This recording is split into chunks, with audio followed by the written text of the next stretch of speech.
Political बाबा में आपका स्वागत है। मैं हूं मनोरंजन भारती। आज चर्चा करेंगे राजस्थान की। राजस्थान में कांग्रेस का संकट गहराता ही जा रहा है।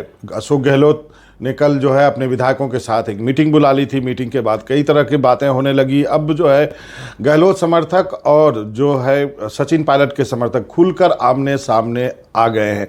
कई व्यक्ति हैं जो कि पायलट के समर्थक हैं, उनका कहना है कि आला कमान को हमारी बात सुननी चाहिए, आला कमान को एक युवा नेतृत्व देने की ज़रूरत है। उनका कहना है कि गहलोत साहब इस्तीफ़ा दें, उसके बाद वो दिल्ली जाएं, दिल्ली में वो राष्ट्रीय अध्यक्ष का चुनाव लड़ सकते हैं। लेकिन यहाँ पे हो गई है दिक्कत ये हो गई है कि जो दो पर्यवेक्षक गए थे, अजय माकन और मल्लिकार्जुन खड़गे, वो वापस लौट आए। उन्होंने अशोक गहलोत से मुलाकात भी की है और उसके बाद ये कहा गया कि ये कटसी कॉल था, मैंने शिष्टाचार की मुलाकात थी। अब क्या बातें हुई हैं ये उन्होंने नहीं बताया है, लेकिन एयरपोर्ट से सीधे वो सोनिया गांधी के घर गए अपनी रिपोर्ट देने के लिए। ये भी कहा जा रहा है कि सोनिया गांधी एक विधायकों से भी फ़ोन पर बातचीत कर सकती हैं।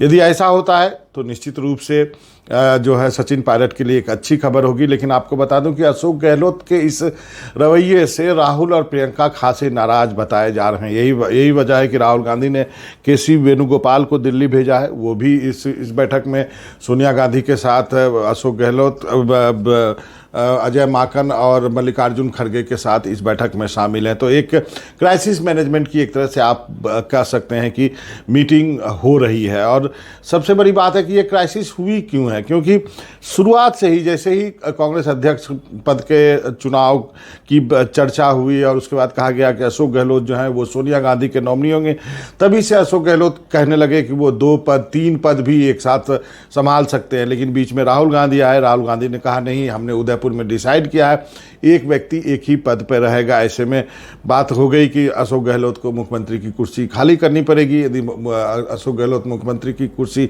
खाली करते हैं तो नेक्स्ट इन द लाइन जो है वो सबको मालूम था कि सचिन पायलट हैं, क्योंकि सचिन पायलट के अध्यक्षता में ही कांग्रेस जीती थी। अब राजस्थान में हालांकि संख्या 100 को क्रॉस नहीं किया था, तो इसलिए कहा गया कि एक अनुभवी नेतृत्व चाहिए और अशोक गहलोत की वापसी हुई थी। हालांकि अब ये कहते हैं कोई अकेले चुनाव नहीं जीताता है, सबकी मेहनत से चुनाव जीता गया। तो एक नेचुरल चॉइस तो ये माना जाता है कि अशोक गहलोत के बाद अब सचिन पायलट ही बनते और उनको उम्मीद थी। उन्होंने कई बार पब्लिकली कहा भी है कि आला कमान ने उनसे वादा किया था कि अशोक गहलोत के बाद वही सीएम बनेगा। अब जो है सीएम की कुर्सी अशोक गहलोत अब छोड़ना नहीं चाहते हैं। पेच फंसा दिया उन्होंने। पेशे से जादूगर रहे तो जादूगरी कर ही जाते हैं और मजे हुए खिलाड़ी हैं। एक समय ऐसा लग रहा था कि वो 10 जनपद के सबसे नज़दीकी हैं, सोनिया गांधी के सबसे विश्वस्त हैं। इसलिए सोनिया गांधी ने उनको जो है अध्यक्ष लड़ने की बात कही कि आप आइए और अध्यक्ष का चुनाव लड़िए।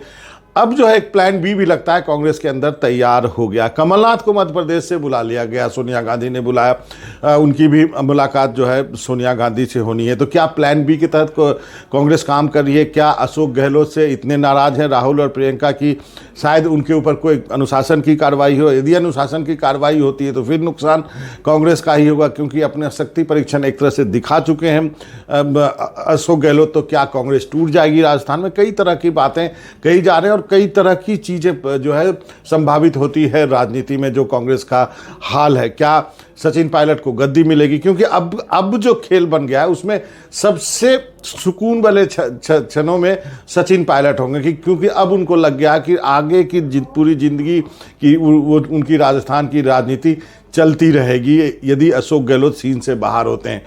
यदि अशोक गहलोत कांग्रेस अध्यक्ष बन जाते तो भी सचिन पायलट के लिए दिक्कत होती, क्योंकि यदि वो मुख्यमंत्री बनते तो उनको भी फिर कांग्रेस अध्यक्ष को रिपोर्ट करना पड़ता है। ऐसे में भी उन दोनों के आंकड़े 36 के आंकड़े हैं। तो क्या कांग्रेस में अब एक रिथिंकिंग हो रहा है गांधी परिवार में कि अशोक गहलोत को कांग्रेस का अध्यक्ष नहीं बना करके क्या कमलनाथ को बनाया जाएगा? क्या दिग्विजय सिंह ने भी 2 दिन पहले कह दिया था कि वो भी रूल आउट नहीं करते हैं, उनको भी रूल आउट नहीं करना चाहिए? तो एक मज़ेदार परिस्थिति बनी है। अब देखना यह है कि सोनिया गांधी क्या डिसाइड करती हैं। क्या वो खुद एक एमएलए को फ़ोन करके सचिन पायलट के लिए राज़ी करती हैं? क्या कोई एक्शन जो है अशोक गहलोत पर लिया जाएगा? ये सब बातें जो है आने वाले दिनों में साफ होगी। लेकिन लेकिन राउंड 1 के बाद चेकमेट जो है एक तरह से अशोक गहलोत ने 10 जनपद को कर दिया है।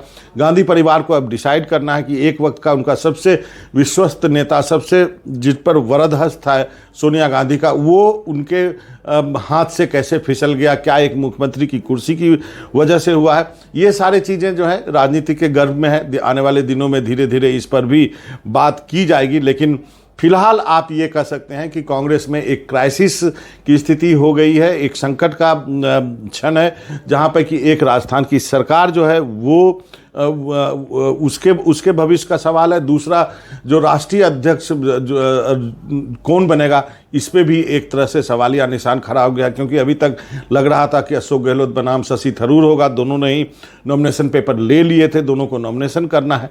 क्या वो नॉमिनेशन करते हैं या फिर कांग्रेस जो है इस संकट को जितनी जल्दी सुलझा ले उतना ही अच्छा होगा। तो सबकी निगाहें होगी कि गांधी परिवार आखिर इस समय क्या कदम उठाता है, क्या वो सरकार भी बचा लेता है राजस्थान की, सचिन पायलट की ताजपोशी भी हो जाती है, और अशोक गहलोत का क्या होता है, क्या वो दिल्ली आके राष्ट्रीय अध्यक्ष का चुनाव लड़ते हैं या नहीं लड़ते हैं। ये इस पर कुछ भी कहना फिलहाल जल्दीबाजी होगा, लेकिन इतना तो तय है कि काफ़ी संकट का घड़ी है और एक बार फिर से सोनिया गांधी को के राजनीतिक कौशल का परिचय मिलेगा कि वो इस संकट से कांग्रेस को कैसे उबारती है। पॉलिटिकल बाबा में आज इतना ही, कल नया टॉपिक होगा, नई चीज़ों पर बात करेंगे। नमस्कार।